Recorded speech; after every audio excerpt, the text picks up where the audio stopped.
The following content is provided under a Creative Commons license.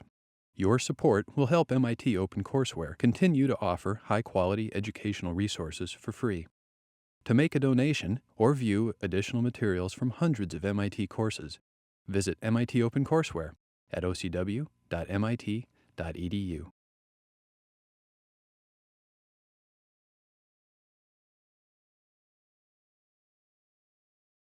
Early on in Russia, an estimate was made in that national policy would provide 9 square meters of private space per person in housing as an official policy. This remained throughout, although it's much lower than any other European city.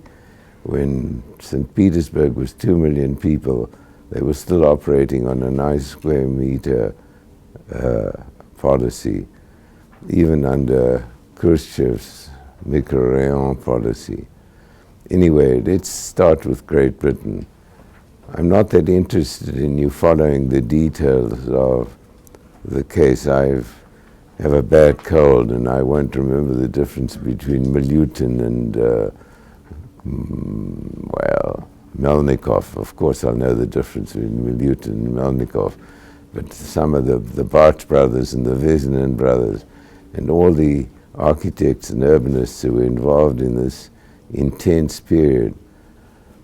There was more examination of the formal options of cities between 1919 and 1925 in Russia in a compressed period than almost anywhere since. So it's worth us looking at it both as theory and as practice. Let's look at Great Britain.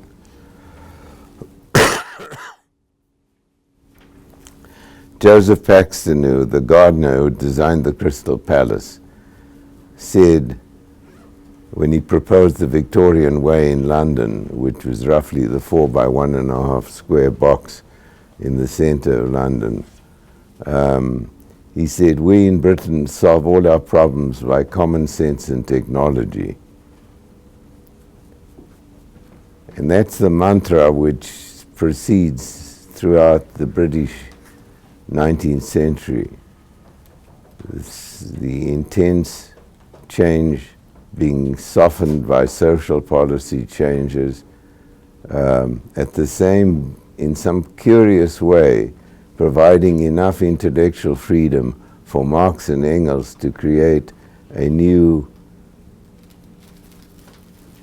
political philosophy which changed Eastern Europe and led to the Soviet Union. Now these relationships are not that direct, but nevertheless, had Marx and Engels been closeted in Germany or even in France and not given the intellectual freedom that they had in England, the outcomes of the 1918 revolution in Russia would have probably been different. So here you have an intersecting of two philosophies, common sense and technology. You'll remember my statistics that between Peterloo in Manchester in 1811 and Bloody Sunday in Northern Ireland in God knows when, over 100 years of time, only the British police or the army only killed something like 11 people. That a society could transform itself without the state involving itself in violence is an incredible credit to any society. There are very few places that could enter. So I set this as a preface to the British decision in 1946 to embark on a new towns policy. The earlier years of the 20th century had been difficult for England. 13 out of the, let me put on my glasses. 13 out of the 46 years between 1899 and 1945 Britain had been involved in war. The number of males who were killed in the in the British Army. Of course, no, hardly any women were in the British Army during this period. It was a high proportion. You will notice Victorian novels which are adumbrated into TV movies like Upstairs, Downstairs. One of the young men is always dressed in uniform. There's a presence of the military in the British society which oscillates from pop music to hero worship, preparing Britain for the worst confrontation of all between 1939 and 1945. Add these years of war to the Depression years, the international Depression years from 1930, early 1930s onwards, and you have a country which is engaged in material affairs which are not really predominantly located inside England itself. In 1946, the Labour Party wins the election and decides to retool England. When I was a student in England in the 50s, England was barely off rationing food. The car population of England was what it was in the United States in 1927.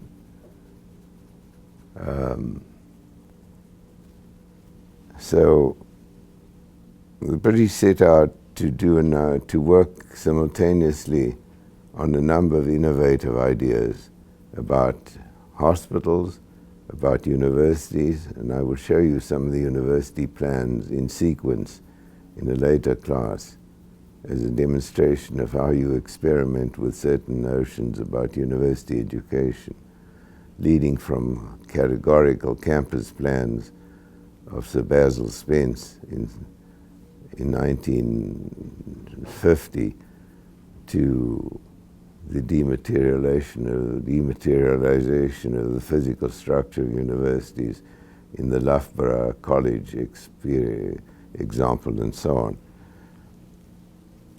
As far as new towns was concerned, a number of things were to be taken into account. First of all, the British had a history of building new towns. Letchworth and Welwyn Garden City by Ebenezer Howard were both successful, privately sponsored, not state interventions at all. That they should serve as a model for a new policy experience is interesting. It seems to me that even advanced societies such as Great Britain build on, in the common sense and technology model, build step by step on previous experience, extrapolating it. For instance, the New Towns Committee report, government publication, 1946. Let's read what it says about the size of these new towns.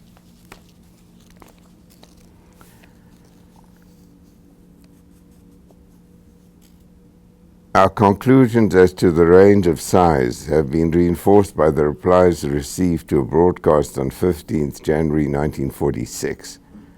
This is pretty primitive participation. This is before television.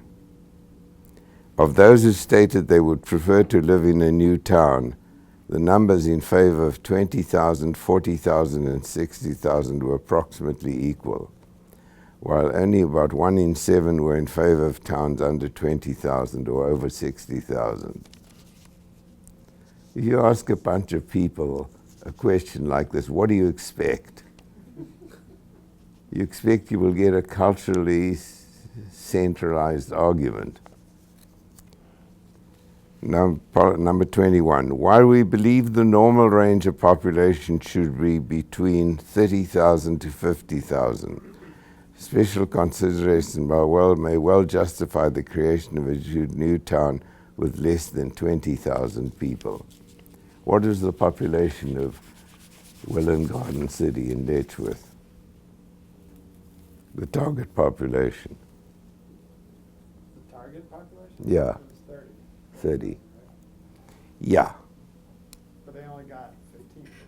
Well, I don't know what the population is today. It It's was not even half, very close to half. yeah.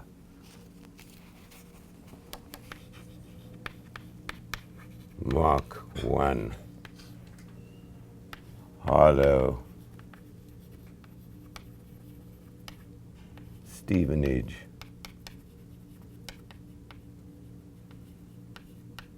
Etc. Population 30,000.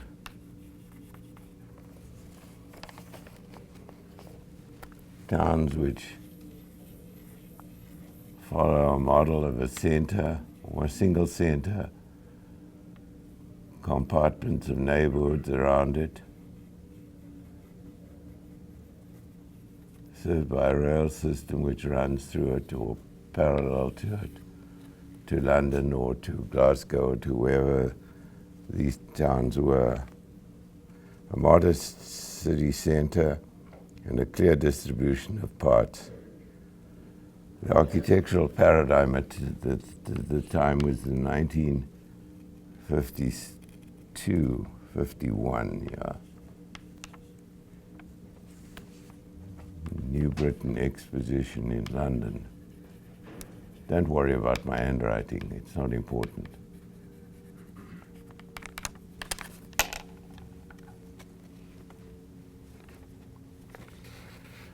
The Mark II towns were more experimental.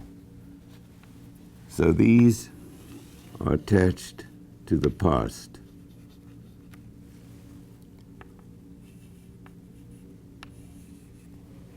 People were starting to wonder, particularly the architects, as to what innovations are possible beyond this nuclear town. So you get towns like Hook. Oh, God.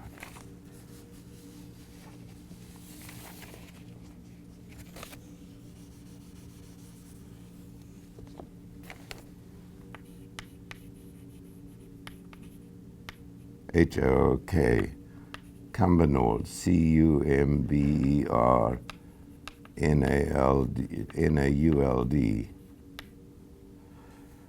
Irving.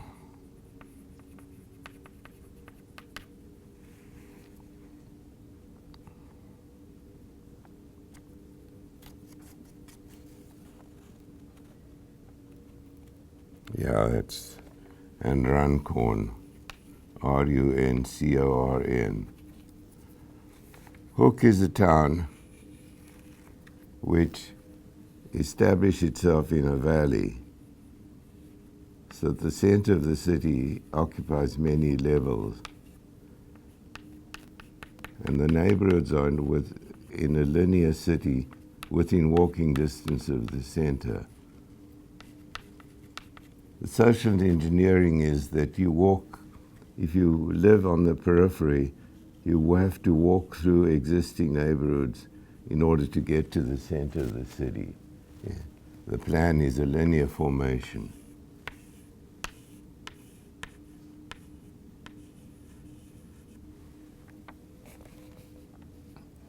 Cumbernauld establishes the first multi-level central city apparatus with great fare and enormously lauded by architects internationally. In the last page of what I've given you is the contemporary view of Cumbernauld. It's considered the ugliest building in England, and half of it's being torn down at the moment.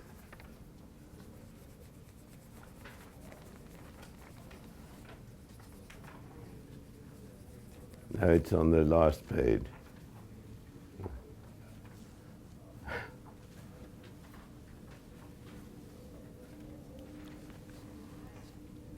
Irvine is a linear town.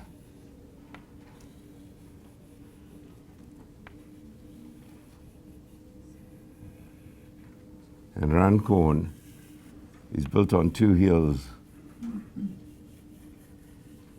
with a figure 8 configuration for a train system with a center.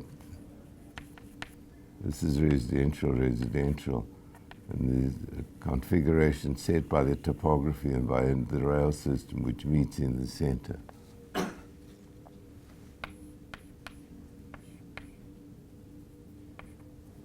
So these were all propositions which said, look, there must be some innovations which are possible in the departure from the conventional version of a town. We can judge the success of these in prospect. This was followed by the Mark III towns. Here the population was 50 to 100,000.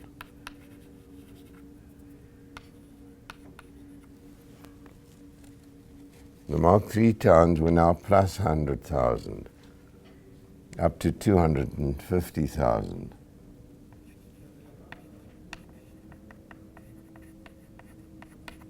And the most celebrated of them, of course, is Milton Keynes.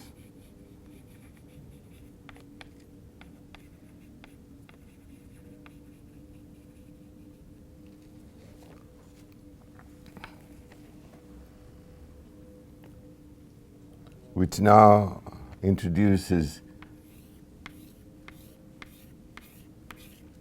a grid system as the basic spatial structure of the town. An enormous increase in affluence in England during this time, representing, in amongst other things, an increase in all the use of automobiles. And the effects in its thinking of philosophers like the American from the University of California in Berkeley, Melvin Webber. You will read his writing a bit later in this class, arguing that community without propinquity is a new possibility given improved communication technologies, and therefore another set of imprimaturs need to be examined before you decide on priorities of pedestrian walking distances and so on. Milton Keynes, anyway. What creates this enormous spike?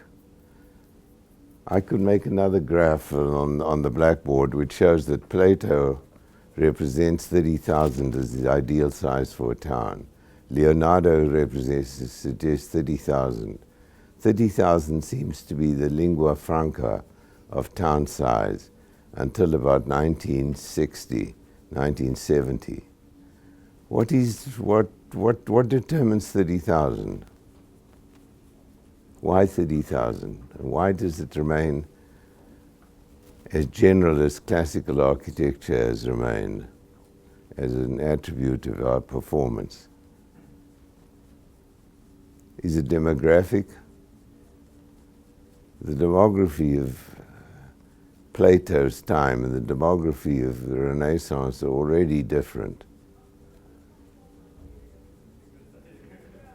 From the Renaissance, God alone was through the plague epidemics, through enormous differences in life cycles and so on. We end up with Ebenezer Howard at 30,000 again. I don't know of anybody who's actually studied this phenomenon. If some of you are interested in the research to understand why the 30,000 has remained the ideal estimate for new towns until the Mark II British towns decided they were too small. Part of the switch to larger size in England is accompanied by greater affluence, why do you need a larger town when you're wealthier? There are more opportunities. You need... Milton Keynes now has its own football club. And so on and so on. The way land is rationed by the market or by the state changes, as it has in Russia, from 9 square meters per person to what it is today. More than half of Russian housing today is in the private market. So I don't know what the estimate is of its current square foot status. These are fundamental theoretical questions which few people seem to be interested in engaging in. Why do we spend... What is conservatism in and innovation as a phenomenon in the decision about space? Russia took a completely different trajectory. They had no history other than a history which was miserable and about which nobody wished to do anything. They were in a fundamentally primitive state. Hannes Meyer, who was the Swiss guy who took over the Bauhaus after Gropius, and was a communist himself, talks about visiting Russia, Moscow in 19...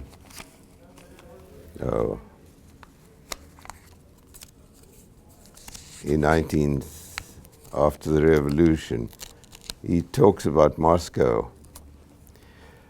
In the Arbat, where the quarter of the city in which the wealthiest merchants lived, only 16% of all dwelling houses were connected to the water main.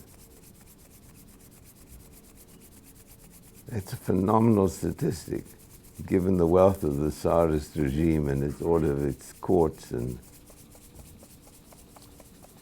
in the present Proletarsky region, a Tsarist working class area, 0.6% had a water tap. This is in 1918. Let's talk a little more about England before we finish and move to Russia. The British New Towns policy built something like 28 new towns. 21 in England, 2 in Wales, 5 in Scotland. And according to a statistic I've used for a while, and I don't know if it's correct, 1.4 million people live in new towns in England now, about 1/60th of the total population. Much of the thinking came from a couple of what we now consider to be relatively primitive ideas. That Abercrombie's plan for London created a major investment in a green belt on the grounds that agriculture should be preserved close to a central city. Imagine that to be the case of American cities. I wouldn't have any bananas for breakfast if I depended on agriculture within driving distance of Boston. Secondly, that nature would be preserved, and that would be a good thing, and access to nature for citizens would be an advantage in urban life. Think about this. Cambridge University in England is one of the great universities of the world, if not the most valuable. Anybody who has teachers such as Darwin and Newton and a couple of others could claim that category. Cambridge controls the center of Cambridge. It's surrounded by a green belt in which much development has been frustrated. occasional development has been allowed, which is one of the problems of the Greenbelt philosophy, that it's almost impossible to maintain, even in a very diligent government. In Chandigarh, for instance, the sacred land north of the capital complex, depicted by Corbusier's drawings of the Himalayas in the distance and the capital center in the foreground. When we did a studio in Chandigarh, some of our students patrolled this area and saw all kinds of signs of land being sold and available for purchase. The administrator of Chandigarh was appalled. He said he didn't know this. So you can assume that even in England, the administration of public land in large quantities, as large as a green belt around London, is difficult, let alone open to avenues of corruption. Secondly, taking out of the market a significant portion of available land must have an effect on the value of the land which is not taken out.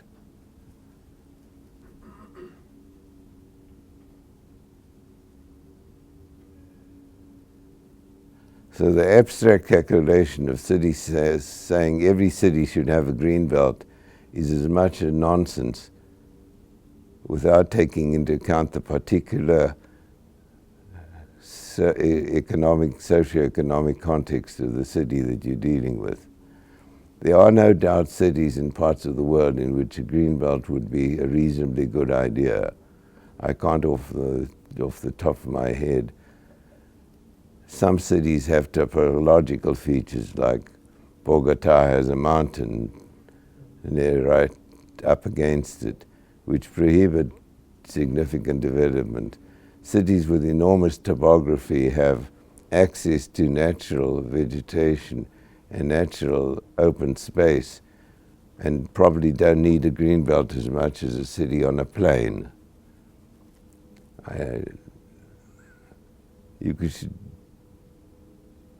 My response is simply, if a formulaic response to the large problem of urbanism is never absolutely correct, it's formulaic. My advice to you is always to question whether it's appropriate. Linguistically, city administrators pick up words. The biggest problem of working in, as I have, in the non-European American world is not the cleverness of what your ideas are. It's how capable they are of being put into place. Try writing high-rise regulations for a city like Amman in Jordan, which we did after the Iraq explosion and the enormous transfer of capital from Baghdad to Jordan. There's no working stock exchange in Jordan. It's a poor country. And Iraqi money wanted to build skyscrapers immediately. The new mayor asked us to provide him with some high-rise regulations. Now, how do you implement high-rise regulations without a sophisticated group of people? Putting a high-rise building in a valley is different from putting it on top of a mountain. And the topography of Amman, just like the topography of Jerusalem, is undulating all over the place. Secondly, does the meaning of a building by Renzo Piano have the same meaning as a building decorated with artificial cosmetics and Islamic symbols and so on? Thirdly, tall buildings in a flat city are very important. They stand out more. Fourthly, the difference between a hotel and an office building is significant with regard to what? Come on, you working in Oman. What is the difference between a developer who wants to build an office building versus one who wants to build a hotel? Think about transportation. How many people commute to an office building every morning? How many people commute to a hotel every morning? A hotel is revenue neutral as far as transportation is concerned. An office building is revenue active. I'm just giving you a list of the things that we listed. Now, the mayor of Amman has no planning staff, or maybe he has an assistant or so on. What do?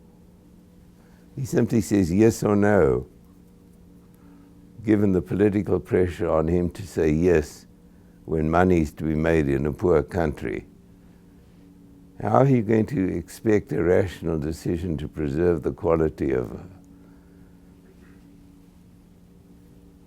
the built environment? It's a depressing prospect. It argues on the one hand for one to go for the few fundamentals that you can't live without. Transportation is one of them. But the meaning of buildings is Boston itself has difficulty with the design review committee, which John DeMoncho, who is now an emeritus professor, used to chair. What can you tell an architect colleague of yours about why his building is ugly?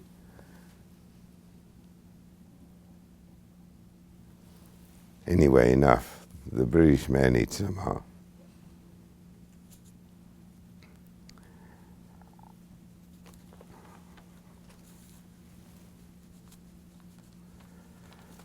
Amongst the reading I gave you, and I want to switch because otherwise we're going to have to take too much time. I gave you an article by Lionel March called Why Have New Towns?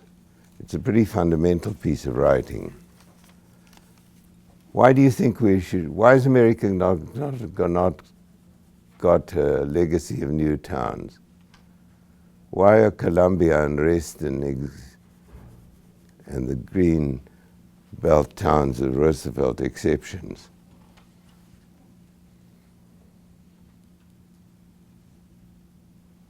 Come on, you should know this stuff.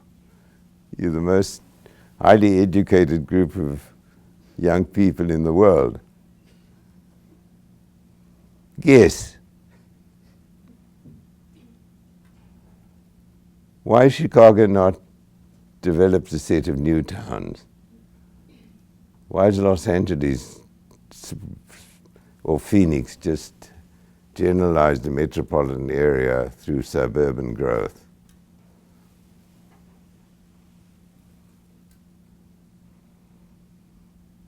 Because it takes, I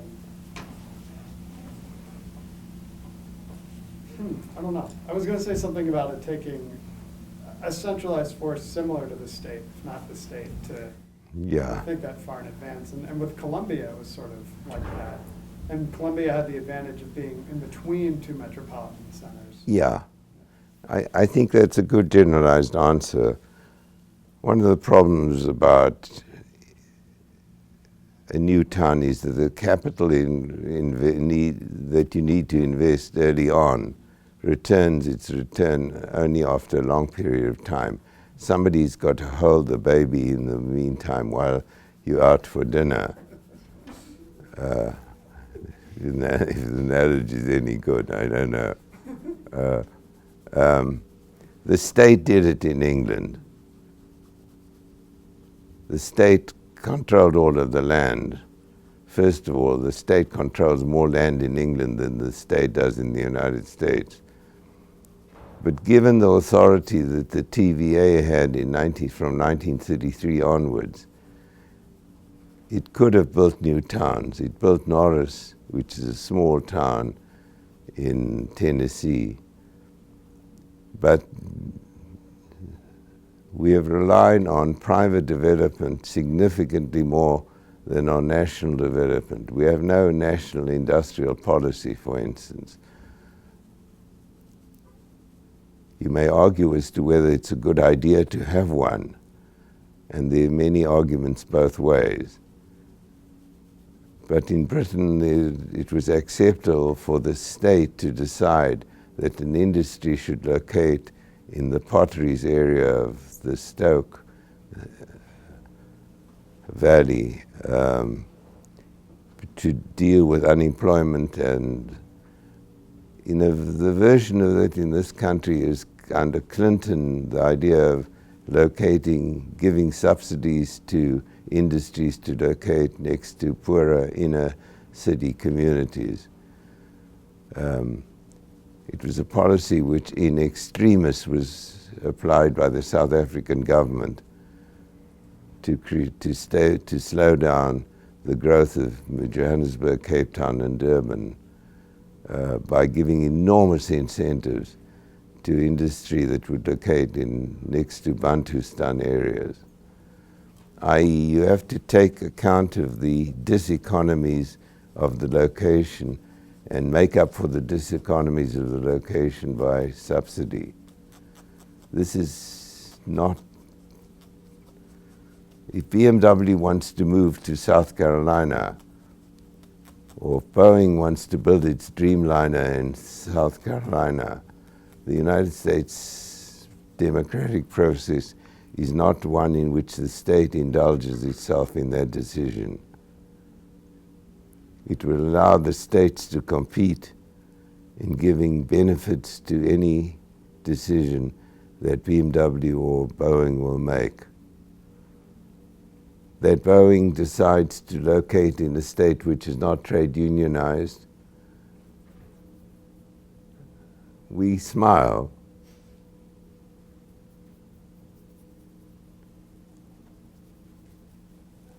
I'm talking out of class. I should shut up and just deal with the British new towns. But the British new towns have not, one of the other paragraphs I could have read from the 1946 report was that the town should be balanced. You get a similar idea to balancing, which I remember, if you remember a couple of weeks ago, I used in talking about the Sunnyside Gardens Radburn phenomenon in this country, Clarence Stein and Henry Wright. Lewis Mumford said, you have a need for balanced communities. That is, you need workers and elites and artists and professionals in one community. Most of the immigrant and unskilled workers in immigrating to England go to the larger cities. So the whole Abercrombie argument that new towns slow the growth of established metropolitan areas doesn't work. The market is still functioning in a way in large areas. You may say that in a large city there's enough variety in the market to take care of more people than you have in a new town. My gut feeling is that this is correct. The range of rent per square foot in Los Angeles is probably much larger than the restricted range of rent in a British new town. I throw these out because they are interesting arguments. You're going to be responsible for making decisions about the form of places. Just this morning, I've already drifted off into lots of intricate arguments about the relationship, for instance, between land economy and the form of places. What are you going to tell the government of Pakistan, as I was asked to design a new town parallel to Lahore 5 years ago? that it's a bad idea? On what grounds are you going to use? What are you going to use for arguments? There's no theory. This is the only class in theory you're ever going to take, except perhaps in social science. Architecture doesn't deal with theory. So what are you going to say to the governor of Pakistan or the governor of Lahore? Yes, it's okay. This is land that the army doesn't need anymore. Pakistan is a growing enterprise in terms of siphoning off from India work in advanced technologies and electronic communication systems. Huge markets available, trained people. Why not build a new city to attract American enterprises and into, and the whole story.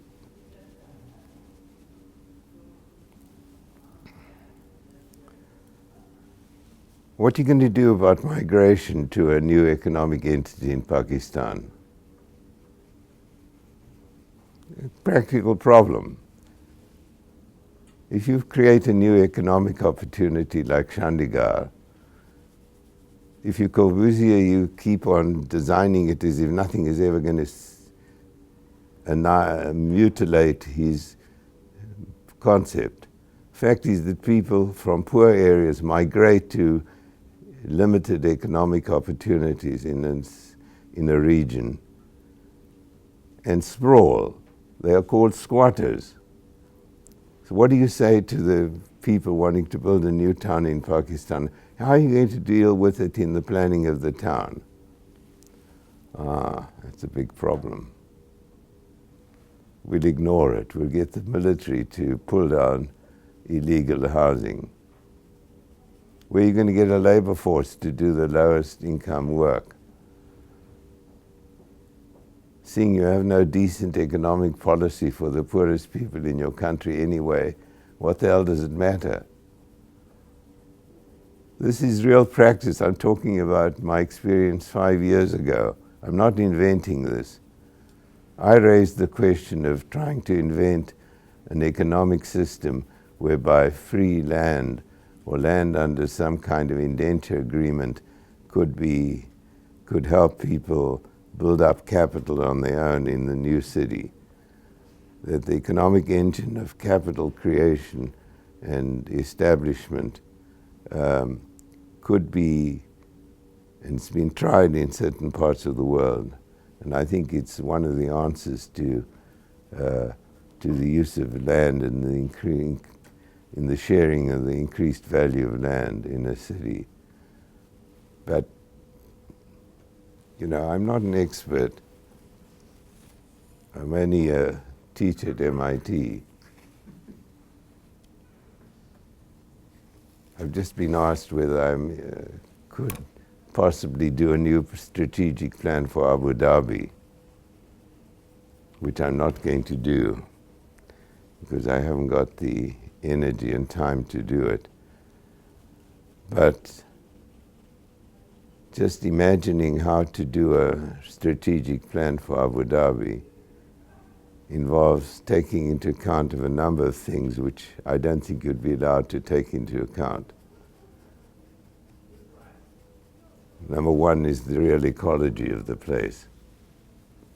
I've done 3 projects in the Emirates, one of which was on Saadiyat Island, where our ecological firm from Philadelphia decided that the island should be left alone because it was an important migration center for birds from northern Europe moving systematically to the south in winter, and other important considerations. None of that's been taken into account anyway. I'm sorry, I'm just deviating from our set story. Russia's more is simpler and much more complicated. You have a couple of things. There's no precedent to build on. All of the intense rhetoric of Marx and Engels said three things about cities. Capital cities are dying. There must be an option. Number two, integrate the country in the city. And number three, I can't remember.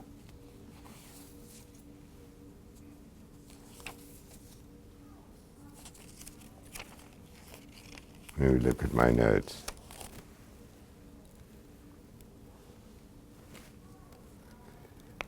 Yeah. Separation of city and country, distribution of population over the whole territory, destruction of capitalist city. Now, you don't do very well with that as a kit bag of information. When you're dealing with the largest country in the world, with 11 time zones from one side of the country to another, with a Marxist theoretical position which focused itself on the workers of a state and not the peasants of a state. It's a largely agricultural region. If you want to read a good little book, 10 Days That Shook the World, there's a story of the first days of the first Russian cabinet, and this woman is given the keys to the agriculture department. She comes there, she can't get into the building, the lights are not working, and she's got to feed the whole of the universe. It was remarkable that they survived. However, there was an enormous attraction given to the fact that you had a new philosophy which governed land. The state controlled all of the land. You had a new, potentially educated proletariat who were educated to norms of goodness and social equity and certain givens which you didn't find in the capitalist state.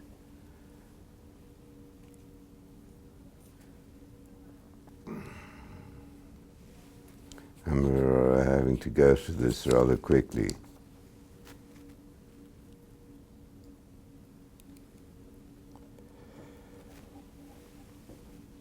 The period of about 15 to 20 years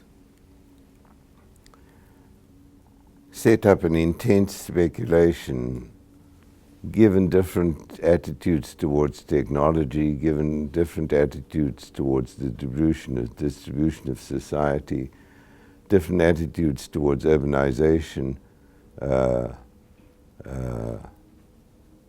none of which had a set of researched. The Russians had built a garden city called Kazan in the early 20th century, which was relatively successful, and Kazan appears as a basis for some of the plans for Moscow.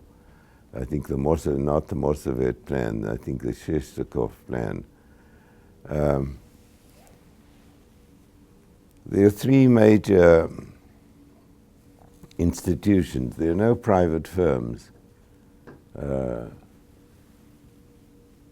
After the establishment or the disestablishment of the USSR, we took part with a group called Lengi Progor in a new plan for St. Petersburg. And Lengi Progor was still a Russian institute. And the Russian institute, they had clients in Vladivostok. They would fly through 11 time zones to get to their clients. An incredible apparatus. They'd never worked on a city problem themselves.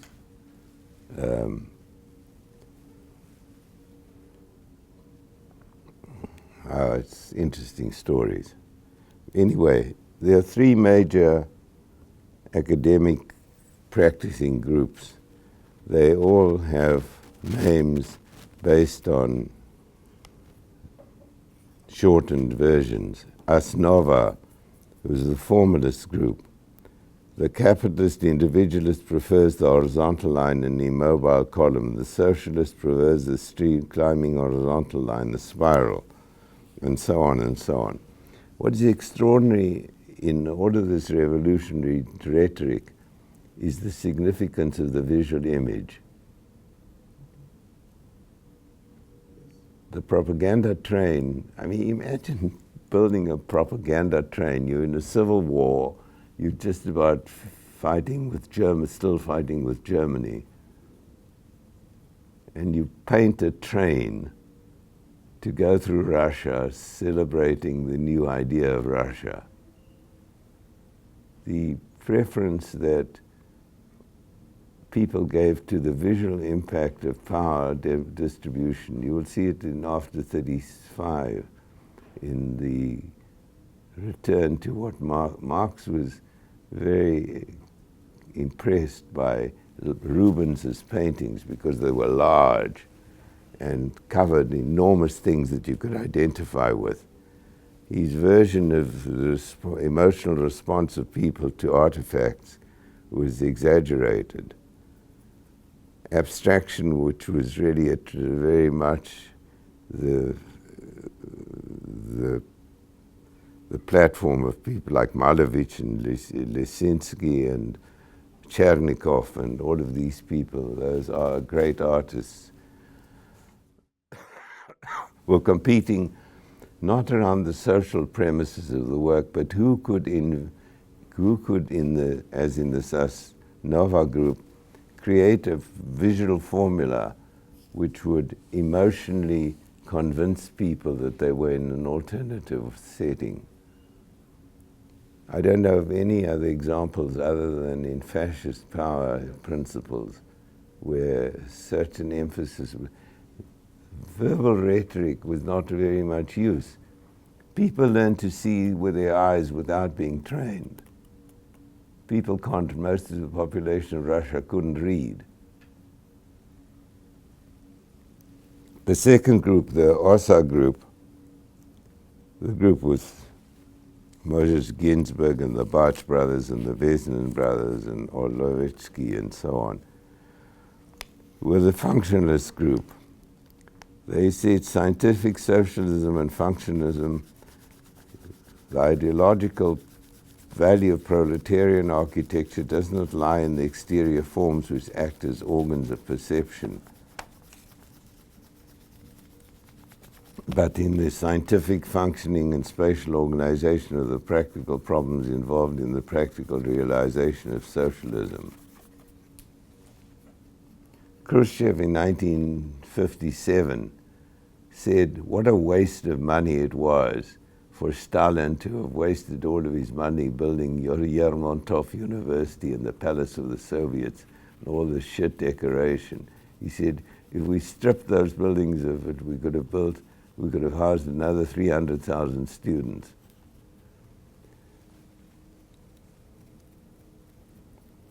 The third group was of opera, and they were also a group interested in the abstraction of form. Amongst the OSA polemics, there were groups which just fundamentally are distinguished between the attitudes towards urbanization. The sociologist Sapshovich was an urbanist. He believed that the city was still the center of where human activity will always take place, and that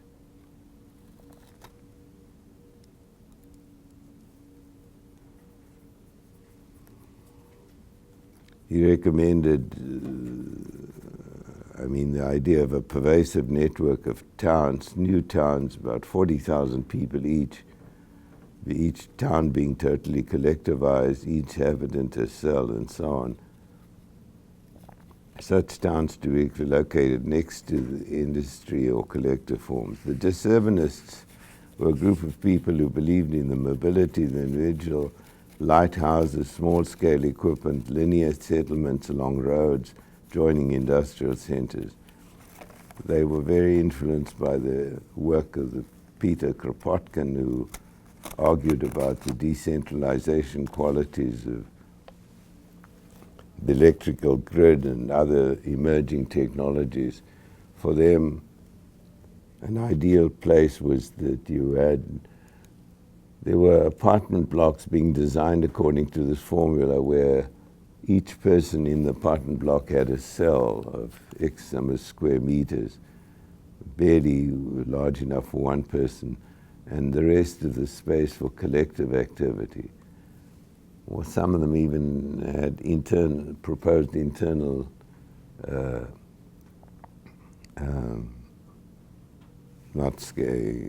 gymnastic tracks. The idea of the social condenser, the ground floor of a building by Moses Ginsberg had nothing other than place to condense. The vertical system had nothing other than Fourier's rue intérieure for people to meet and accidentally and to socialize. The whole apartment block was conceived as a system of socialization, as in Khrushchev's microrayon settlements, following Karl Marx off in Vienna, the whole environment broken down to about 1,800 people per block would form a collective in which the socialization element would be fundamental. I'm trying to rush through all of this as quickly as I can. So for Ossa, notions of linear form based partly upon the American example of the conveyor belt. Let us take the storm of the revolution in Russia, united with the pulse of life in America, and do our work like a chronometer. That's Chernikov. Taylorism, F.W. Taylor of Harvard University, literature about industrial efficiency and management. Lenin exhorted his society to make use of Taylorism. Stalingrad tractor plants were prefabricated in Detroit by the Albert Kahn Company. Fordizatia became a premise, Fordization. Men stand still, but things move, became a mantra.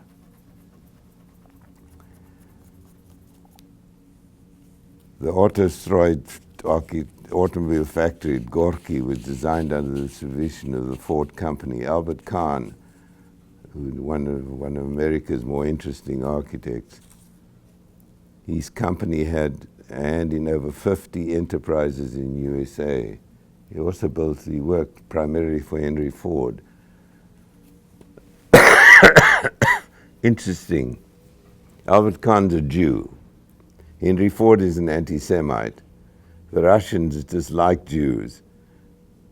But somehow, again, you have a complete breakdown of any kind of thing but skill. Albert Kahn is the world's greatest industrial architect probably ever. He provided things which the Russian society were willing to accept, even though he was a foreigner and a Russian. I mean, imagine Russia in this post-Tsarist state with a loose ideology, which we're all sitting in rooms trying to say, what does this all mean? And there's the United States churning away, building Ford automobiles in Detroit, and reading about Taylorism and so on. And the societies coming closer together around the production of goods. As far as urbanization is concerned, it meant very little. The linear plans for the competition in Magnitogorsk, Stalingrad, and Autostroy for the production of cars, tractors, and steel. The linear settlements. Linearity, I wish I had 5 minutes to talk about the problems of linearity. Linearity offers great attraction to architects because it's elementary. Expansion is feasible because you've got two open ends. You can provide public transportation system along the line where it's most efficient. The crossings of the line are unimportant. In the Stalingrad plan, you have a park, you have housing, a park, industry, and so on and so on. Like a complicated McDonald's sandwich, stretching infinitely in length. One of the most interesting competitions in urbanism. Competitions in urbanism are very difficult. If you examine the context of a city as closely as we've been examining them in this class, you probably would have to do a lot to provide a competition, unless it's for a small piece of a city, a parcel in a city. But a competition for a whole city, unless you're interested in big ideas, I don't know of a successful urban design competition yet. One of the more interesting cases is the case of the La Ville Verte competition. Just after the revolution, the Russians decided that they needed to create a new town near Moscow which would alleviate the workers from the strain of working so hard, that they could come to this town to spend a week or 2 weeks just dealing with the world of fantasy and so on. The three winning competitions were by Lodowski, who built a town which balanced trains and automobiles but did nothing particularly else. The second prize competition was won by Moses Ginsburg and his colleague, I forget the name of his colleague, who proposed a system of ribbon roads, and a train system, but the basic system was a disurbanist proposition, that people would have little huts live in the countryside connected by not telephone, just too early for telephones, electricity, and basically live in the rural areas as if they were free like animals.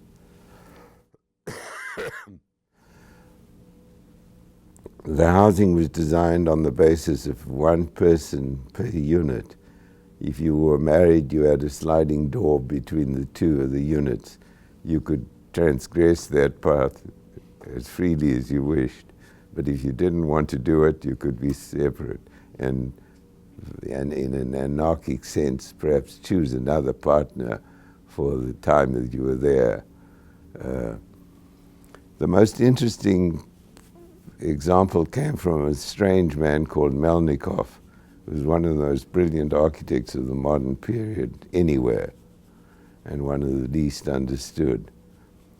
Melnikov did everything strange. He said that everything that the human being has to experience in my town has got to put him in a different state of mind. So he said, let us study sleep. He said, we sleep for a third of our life. I'm going to try to influence the way people sleep. So the interior of his units have sloping beds, and he plays sounds into the thing. Roxy Roth of New York heard about this and came to Russia to meet with Melnikov to popularize the idea of putting smells into American radios in Radio City Music Hall. Melnikov wanted wild animals to roam around so that you could really be in contact with nature in a serious manner. How serious, I don't know. The intimacy between a wild animal and a human being is pretty serious. He had a whole bunch of other things. He had an Institute for the Reform of Character. He had the edge of his city was almost like the walls of an ancient town where people could go on long walks and meet other people. You enter his town by train. The train stopped in the station. I'll show you the slides. You get out of the train and you sit in bleachers and you are socialized. You are given large dramatic presentations and so on. It's an extraordinary place from its interest in the individual's experience throughout his 2 weeks there. In relation to nature, he used solar energy. He had a solar energy pavilion. This is long before solar energy was appropriate in our society.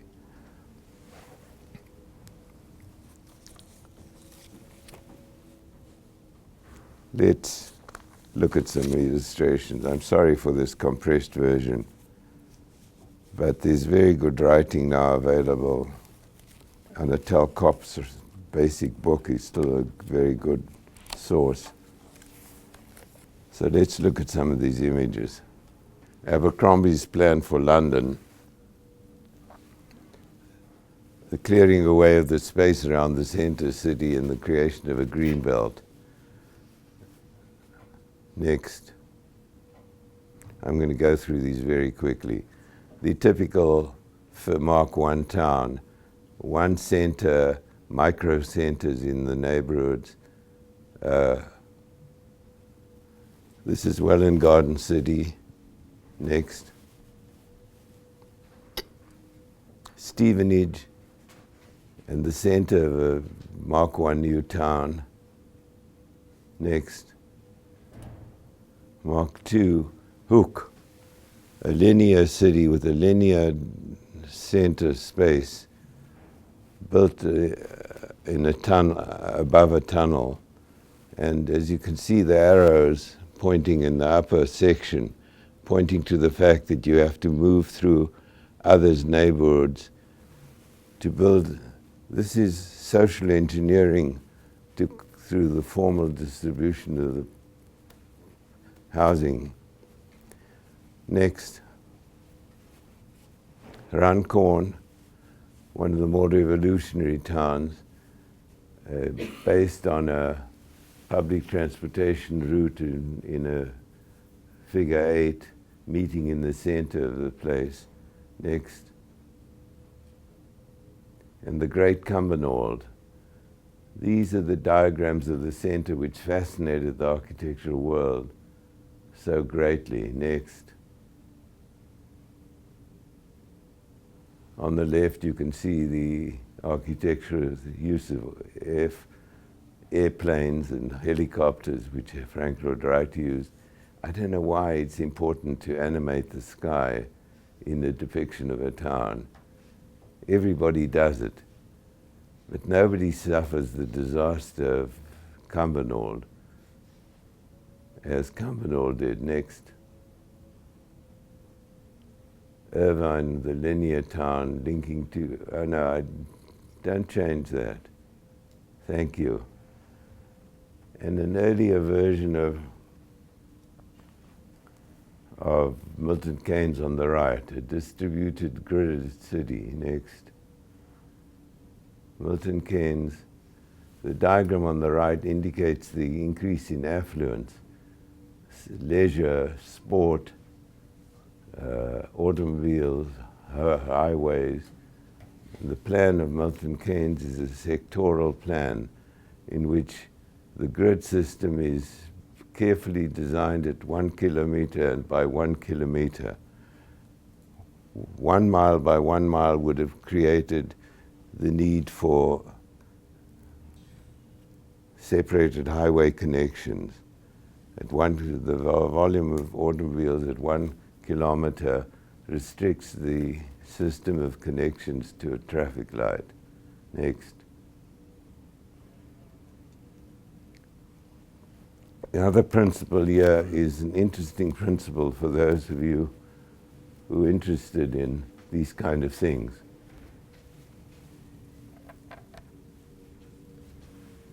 In architectural construction,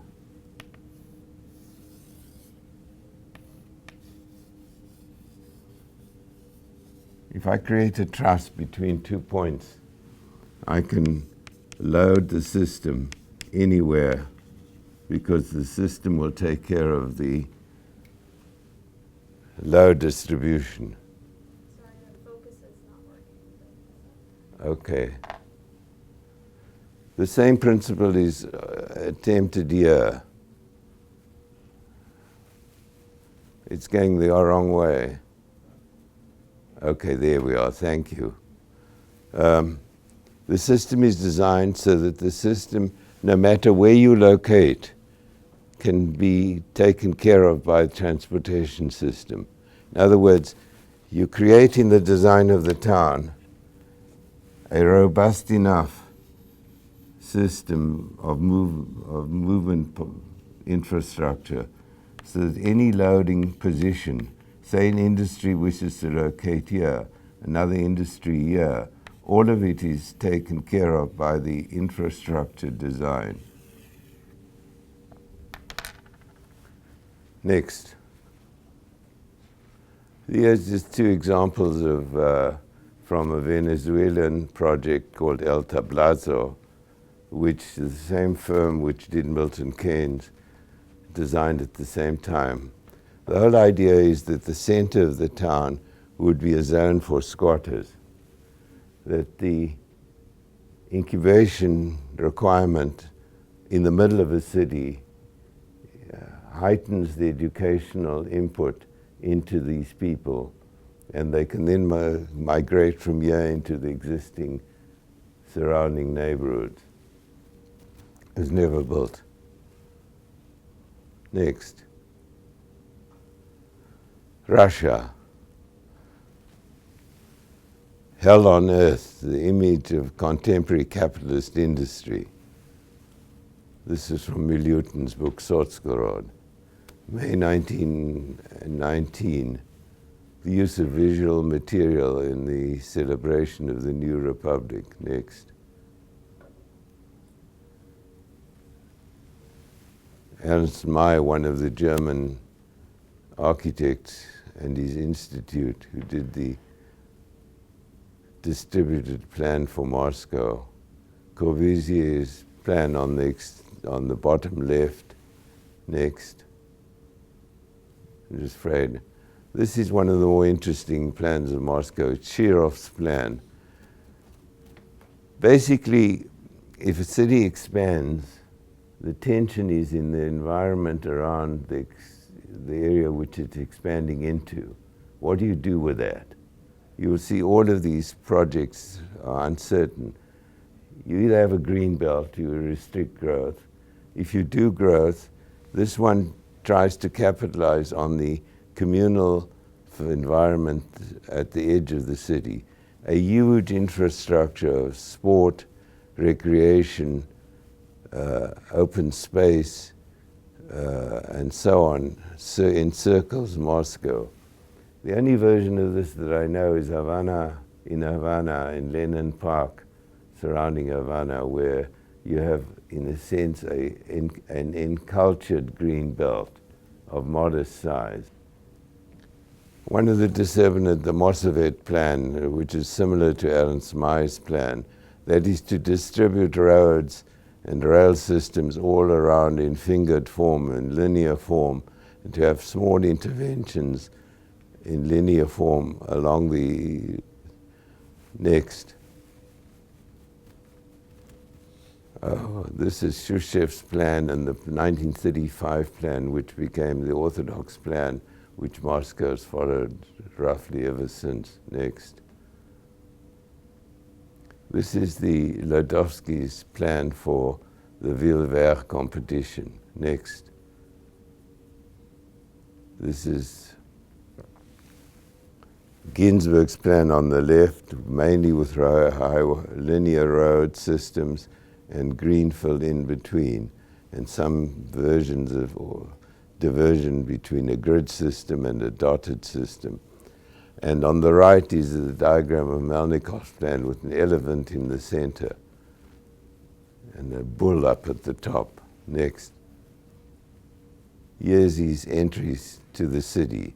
This is how you enter a number 15. You are socialized on your environment, on your entry. Next, what that means, God alone knows. Here's the bedroom, which is articulated in relation to the sun and into sleep. And here's a solar pavilion on the left. Imagine designing a solar pavilion in 1919. Next is extraordinary. That's one of his drawings on the right for the new Ministry of Industry. And this is a sketch for his 1924 exhibition pavilion in Paris, which was built but not quite as dramatically as the diagram. Next. The OSA group and all of their scientific formulations. Here, the two based on linearity. Next. The plan on the right is of a linear distribution of a connection between separated settlements and a linear system in Stalingrad.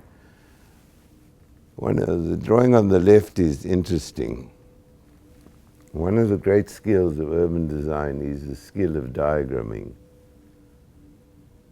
You need to be able to diagram very well in order to convey your intentions to your colleagues, to other people, and so on. The diagramming system here uses simple forms of description to animate the big idea. Next. Here you can see Leonidov's idea for a distributed disurbanist environment of huts connected in a ribbon. Next. Just a few glances at housing. Here in the diagram of this housing project on the right, the ground floor is, as you can see, occupied with people condensing, playing sport, here on the left is a diagram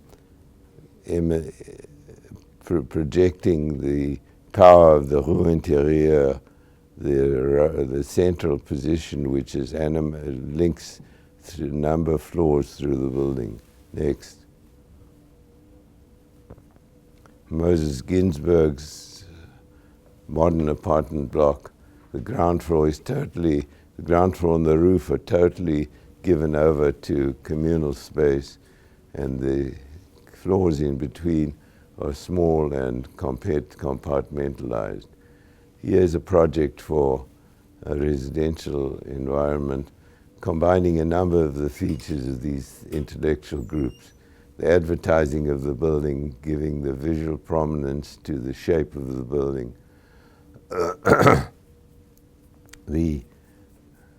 There's a wheel. I don't know if the wheel articulates the idea of the elevator going up and down. Next. This is the projection by one of these groups for the housing in the Magnitogorsk competition. This is in fact on the right what was built as a result of the competition. Next. This is Melnikov's cinema in Moscow. Imagine making 3 separate buildings out of a cinema. On the left is one of Corbusier's lesser-known buildings, the St. Troisius building, a 1929 building for the United Workers' Councils of Russia. It's now the Bureau of Statistics building. Next. The Dom Communa building on the left, the housing, social housing built under the Dom Comuna system. On the right is a club. Next. These are just two diagrams. Here's Tatlin's famous monument to the International on the left. On the right is Melnikov's entry into the Pravda competition. All of them involve the building moving at different rates. In the Pravda competition building, the core of the separate cores of the building rotate the building at different speeds. It's the invasion of architecture by movement. This monument to the International has also rotating geometric forms which move at different speeds. It's much like when the Queen is in London, there's a flag on Buckingham Palace. You will know when Congress is in session by watching the speed of the, more like an urban thermometer somehow.